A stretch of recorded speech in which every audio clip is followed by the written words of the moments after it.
आषाढी वारी सोहळा आता अंतिम टप्प्यात आहे। माऊलींची पालखी आज वाखरीत पोहोचतीये आणि रिंगणही संपन्न होणार आहे। त्या निमित्तानं Guinness book of world record मध्ये नोंद असलेले चित्रकार संदीप डाकवे यांनी माऊलींच्या पालखीचं दर्शन घेतलंय। सोबत स्थानिक वारकरी प्रशांत अडसर यांच्याकडून बाजीराव विहीर आणि वाखरी या नावाचा इतिहास समजून घेतलाय। आढावा घेतला आपले प्रतिनिधी शशिकांत सूर्यवंशी यांनी।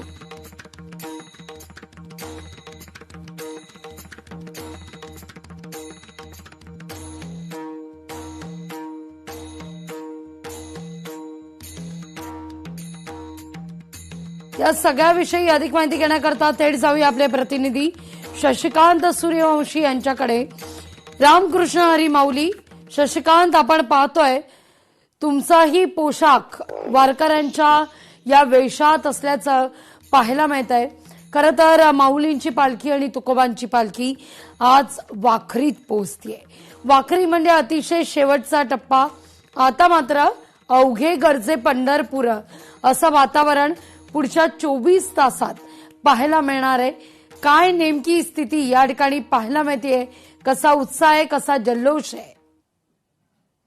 रामकृष्ण हरी, आपण कालपासून पाहतोय रात्री उशिरा या वाखरी या ठिकाणी जगद्गुरु संत तुकाराम महाराज आणि संतश्रेष्ठ ज्ञानेश्वर माऊली यांचा गोल रिंगण सोहळा, डोळ्याचं पारणं फेडणारा हा सोहळा काल संपन्न झाला।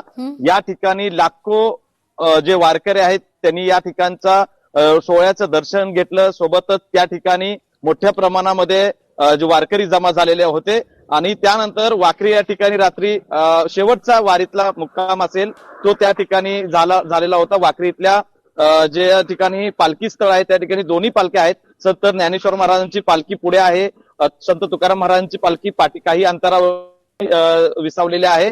आज सकाळी भक्तिमय वातावरणात दोन्ही पालख्यांच्या ठिकाणी आरती झाल्यानंतर कीर्तनाचा कार्यक्रम मोठ्या जल्लोषात त्या पाहायला मिळतोय। सोबतच वारकरी जसं पंढरपूर जवळ येते तसं जल्लोष साजरा करताना पाहायला मिळत आहेत। त्याचबरोबर आज दुपारी 2 वाजता साधारण या दोन्ही पालख्या ज्या आहेत त्या पंढरपूरच्या दिशेने प्रस्थान होणार आहेत आणि पंढरपूरला जात असताना या दोन्ही पालख्या विसावा करणार आहेत। विसावा ठिकाण पंढरपूर पांडुरंगांचं मंदिर आहे त्या ठिकाणी त्या विसावा करणार आहेत। त्यानंतर पुढे जात असताना मात्र वडार समाजाला मान असतो आणि ते वडार समाजाचे मानकरी हे ज्या पालख्या आहेत त्या ओढत पंढरपूर पर्यंत घेऊन जात असतात।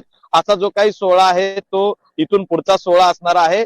जसं पंढरपूर जवळ येते तसं जे वारकरी आहेत ते पाऊली चालत ही पंढरीच्या वाट मोठ्या प्रमाणाचे वारकरी आहेत ते पंढरीच्या दिशेने चाललेले पाहायला मिळतात।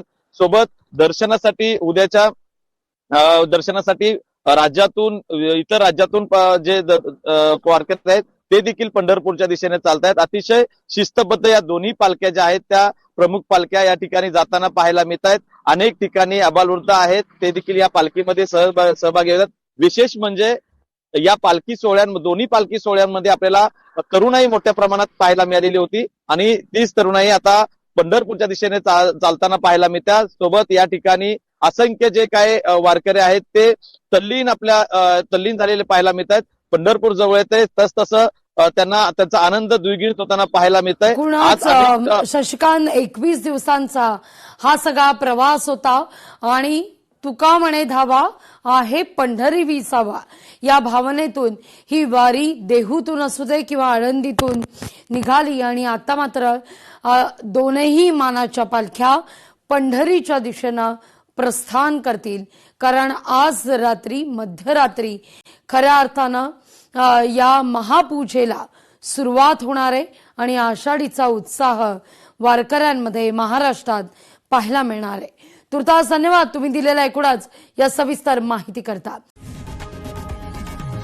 लोकशाही मराठी ऐका, पहा, जागरूक रहा।